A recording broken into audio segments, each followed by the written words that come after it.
ఆంధ్రప్రదేశ్లో రాజకీయాలు వెండితెరకెక్కాయి.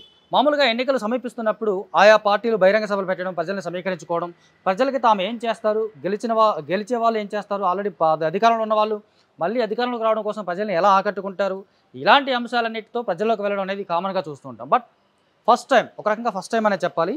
రాజకీయ పార్టీలు సినిమాలు తీస్తూ ప్రజల్ని జాగృతం చేయాలని చూస్తూ అనేది కొంచెం కొత్తగాను, వింతగాను కనిపిస్తుంది. యెస్.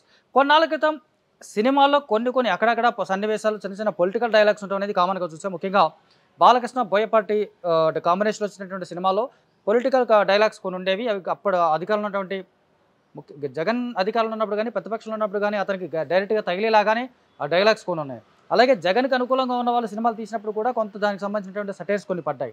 చాలా కాలం క్రితం 'కెమెరామెన్ గంగతో రాంబాబు' అనే సినిమాలో పవన్ కళ్యాణ్ హీరోగా నటించినటువంటి ఆ సినిమాలో చంద్రబాబు నాయుడు మీద ఇండైరెక్ట్‌గా కామెంట్స్ ఉన్నాయి. అలాగే అప్పుడు తెలంగాణ ఉద్యమం మీద కూడా కొన్ని కామెంట్స్ ఉన్నాయి. ఆ టైంలో చాలా ప్రజలు ఆవేశంగాను, ఆగ్రహాన్ని ప్రదర్శించారు. ఆ సినిమా మీద ప్రతాపాన్ని చూపించారు. అది వేరే విషయం.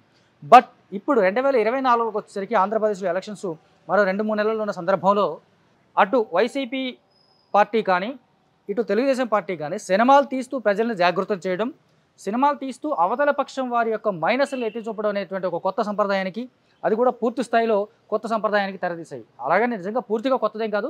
చాలా 3, 4 దశాబ్దాల క్రితం 'మండలాధీశుడు' అనే సినిమా ఎన్టీ రామారావు ప్రభుత్వానికి, ఆయన విధానాలకి వ్యతిరేకంగా వచ్చినప్పటికీ కూడా ఈ కాలంలో ఈ ట్రెండ్‌లో మనకి ఇది కొత్తగా కనిపిస్తున్నటువంటి విషయం. ముఖ్యంగా 'రామ్ గోపాల్ వర్మ వ్యూహం' అనే సినిమాతో పూర్తిగా తెలుగుదేశం పార్టీని, అటు జనసేనని, పవన్ కళ్యాణ్‌ని, చంద్రబాబు నాయుడిని, లోకేష్‌ని విలన్స్‌గా చూపిస్తూ, లేదా కమెడియన్స్‌గా చూపిస్తూ, డీగ్రేడ్ చేస్తూ చాలా డైలాగ్స్ ఉన్నటువంటి ఒక సినిమా ఆయన రూపొందించాడు.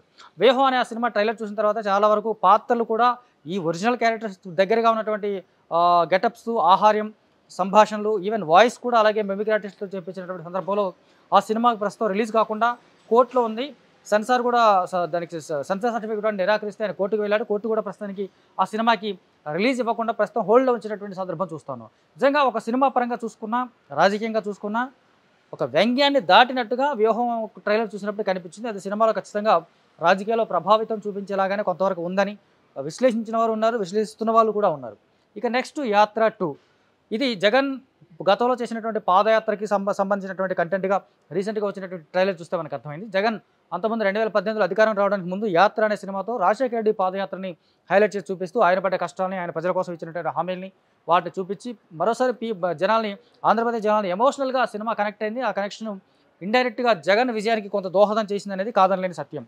ఇప్పుడు అదే దర్శకుడు 'యాత్ర 2' అనే సినిమాకి శ్రీకారం చుట్టాడు. ఈ 'యాత్ర 2'లో ఇప్పుడు జగన్మోహన్ రెడ్డి చేసినటువంటి పాదయాత్ర, ఆయన మీద అప్పుడున్నటువంటి ఆయన ప్రతిపక్షంలో ఉన్నప్పుడు అధికార పార్టీ ఈయన మీద చేసినటువంటి దాష్టీకాలు, కేసులు, దాడులు వీటిని ఎదుర్కొని అతను ప్రజల్లోకి వెళ్ళడం, ఆ ప్రజలు అతనికి వచ్చినటువంటి రెస్పాన్స్ చూపించడం, ఆ తర్వాత ఇతను అధికారంలోకి రావడం అనే ఒక కాన్సెప్ట్ ఈ 'యాత్ర 2'లో కనిపిస్తుంది. ఇది మనకి ట్రైలర్‌లో కనపడింది. ఆ సినిమా 8వ తారీఖు రిలీజ్ కాబోతోంది. ఇక నెక్స్ట్ దీనికి కౌంటర్‌గానో లేదా ఖచ్చితంగా కౌంటర్‌గానే అని చెప్పాలి. ఎందుకంటే ఒకదాని తర్వాత వస్తున్న సినిమా కాబట్టి. ఇప్పుడు 'రాజధాని ఫైల్స్' అని మరొక సినిమా వస్తుంది. ఈ సినిమా ట్రైలర్ చూస్తే గనక ఖచ్చితంగా అమరావతి రాజధాని కోసం అక్కడ రైతులు చేసినటువంటి పోరాటాన్ని ఇతివృత్తంగా తీసుకొని రూపొందించిన సినిమాగా ఇది కనిపిస్తోంది. దీనికి భాను అనే అతను దర్శకుడైతే, కంఠమనేని రవిశంకర్ అనే అతను నిర్మాత. ఈ సినిమా ట్రైలర్ చూస్తే ఖచ్చితంగా రాజధాని ప్రజలకు, అక్కడ అమరావతి కోసం అక్కడ ప్రజలు ఎంత కష్టపడ్డారు, ఎన్ని భూములు ఇచ్చారు, దానికోసం అప్పటి ముఖ్యమంత్రిగా చంద్రబాబు నాయుడు ఎంత హార్డ్ వర్క్ చేశాడు, ఎంత దూరదృష్టితో ఆయన అమరావతి కోసం ప్రయత్నం చేశాడు. కానీ జగన్ వచ్చిన తర్వాత ఆ అమరావతిని ఎలా డిస్ట్రాయ్ చేశాడు, మళ్ళీ తిరిగి అమరావతి రాజధాని చేయడం కోసం అక్కడ ప్రజలు ఎంత కలిసికట్టుగా పోరాటం చేశారు, ప్రభుత్వం మీద ఎంత గట్టి పోరాటం చేశారనే నేపథ్యంలో ఈ సినిమా కనిపిస్తోంది. ఈ సినిమా ట్రైలర్ చూస్తే కూడా అదే ఉంది మనకు. అయితే వీళ్ళు కొంచెం కొత్తగా సెన్సార్ ఇబ్బందులు రాకూడదు అనుకున్నారు, లేకపోతే ఇంకేమైనా ఇతరత్ర ఇష్యూస్ రాకూడదు అనుకున్నారు. కానీ ఇక్కడ వీళ్ళు వచ్చేసరికి 'రాజధాని ఫైల్స్'లో మొత్తం పేర్లన్నీ మార్చారు. అమరావతి పేరును ఐరావతి అని, ఆంధ్రప్రదేశ్ పేరును అరుణప్రదేశ్ గాను, చంద్రబాబు నాయుడు పేరును రాంబాబు నాయుడు గాను, ఇలా డిఫరెంట్ నేమ్స్ తోటి కొత్త వేరు వేరు పేర్లతో అర్థాన్ని స్ఫురించేలాగా వీళ్ళు కొన్ని పేర్లు పెట్టారు. చూస్తుంటే ఈ సినిమా ఖచ్చితంగా ఆంధ్రప్రదేశ్ ఎన్నికల్లో కొంత ప్రభావం చూపిస్తుంది. ప్రధానంగా రాజధాని ప్రాంతంలో ఉన్నటువంటి ప్రజలని ఈ సినిమా కొంతవరకు ఎఫెక్ట్ చేస్తుంది. ఎమోషనల్‌గా వాళ్ళు కొంతవరకు ఇచ్చేయగలుగుతుంది అనేటువంటి కంటెంట్ ఈ సినిమా ట్రైలర్‌లో చూస్తే కనిపిస్తుంది. సో ఇటు 'యాత్ర 2' వర్సెస్ 'రాజధాని ఫైల్స్' ఈ 2 సినిమాల్లో ఎవరు నెగ్గుతారు అనేది అది ఎలక్షన్ డిసైడ్ చేస్తుంది. రేపు రాబోయే ముఖ్యమంత్రిని డిసైడ్ చేస్తుందని చెప్పలేం. కానీ ఖచ్చితంగా ఈ కౌంటర్ సినిమాలుగా మాత్రం కనిపిస్తూ ఉన్నాయి. ఇవి ఈ వెండితెర మీద నిజానికి బహిరంగ సభలంటే జనాలకు డబ్బులిచ్చి రాజకీయ నాయకులు తీసుకెళ్తారు బహిరంగ సభలకు అనేది ఇప్పటివరకు మనం చూసాం.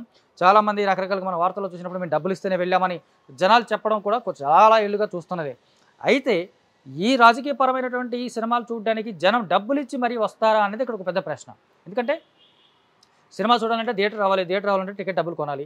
ఆ టికెట్ డబ్బులు కొని మరి మన నాయకుడు ఏం చేశాడు, మన నాయకుడు ఏం చేయబోతున్నాడు, లేదా మన ప్రాంతం కోసం వీళ్ళు ఎంత కష్టపడ్డారు అనేది జనాలు చూస్తారనేది పెద్ద ప్రశ్న. సో దీనికి కూడా ఒక బహిరంగ సభకి జనాలు తీసుకెళ్ళినట్టుగా ఈ సినిమా థియేటర్లు కూడా జనాలు తీసుకెళ్తారా, లేకపోతే ఈ వెండితెర వేదికగా సిల్వర్ స్క్రీన్ మీదుగా వీళ్ళు రాజకీయ నాయకులు ఎన్నికలు దండుకునే ప్రయత్నం చేస్తారా, నిజంగా ఈ సినిమాల వల్ల ఎన్నికల్లో లాభం జరుగుతుందా, ఓట్లు పడతాయా అని ఇలాంటి అనేక ప్రశ్నలు మన ముందు ఉన్నప్పటికీ కూడా ప్రస్తుతం ఎన్నికలు మాత్రం ఆంధ్రప్రదేశ్ రాజకీయాలు మాత్రం ఇలా వెండితెరకెక్కి సిల్వర్ స్క్రీన్ మీదుగా నువ్వా నేను అన్నట్టుగా పోటాపోటీగా సాగిపోతూ ఉన్నాయి. మరి ఈ రెండు సినిమాలో అంటే మనకు రెగ్యులర్ కమర్షియల్ సినిమా భాషలో చూసుకుంటే ఈ రెండు సినిమాల్లో కమర్షియల్గా ఏది పెద్ద హిట్ అవుతుంది, ఏది తక్కువ హిట్ అవుతుంది, ఏ సినిమాకి ఎక్కువ థియేటర్స్ వస్తాయి, ఏ సినిమాకి తక్కువ థియేటర్స్ వస్తాయి అనేది కూడా కొంతవరకు ఆంధ్రప్రదేశ్ వరకు మనం ఊహించగలం. కాకపోతే యాత్ర 2 అనే సినిమా ఆబ్వియస్గా జగన్ అధికారంలో ఉన్నాడు కాబట్టి ఆయన థియేటర్లు ఎక్కువ దొరుకుతాయి.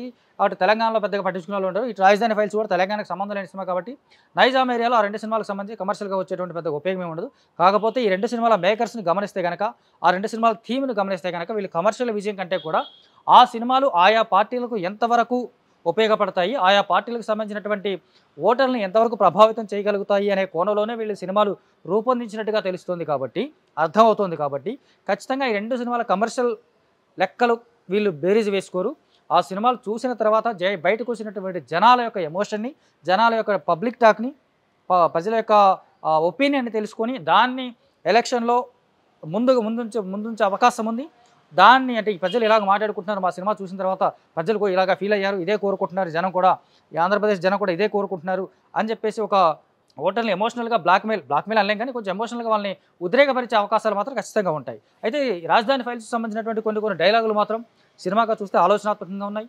ఆ కంటెంట్ కూడా చాలా కొంచెం క్లియర్గా ఏదో తీసాం పొలిటికల్ సినిమా కాబట్టి కౌంటర్గా తీసామని కాకుండా అన్ని ఎలిమెంట్స్ అంటే టెక్నికల్గా కానీ ఆర్టిస్టుల పరంగా కానీ చాలా జాగ్రత్తలు తీసుకున్నారు. వాణి విశ్వనాథ్, వినోద్ కుమార్ ఇలాంటి ఒక ప్రధానమైనటువంటి ఆర్టిస్టులే తీసుకున్నారు. ఇలా టెక్నికల్ ఆస్పెక్ట్స్ బాగున్నాయి, మ్యూజిక్ బాగుంది, టేకింగ్ బాగుంది, సినిమాటోగ్రఫీ బాగున్నట్టుగా ఈ ట్రైలర్లో మాత్రం కనిపిస్తుంది. సో ఒక కంప్లీట్ కమర్షియల్ సినిమాకి ఏ రకమైనటువంటి ఎఫర్ట్స్ అయితే పెడతారో వీళ్ళు ఈ రెండు సినిమాలు కూడా అవే ఎఫర్ట్స్తో పెట్టి వస్తున్నారు.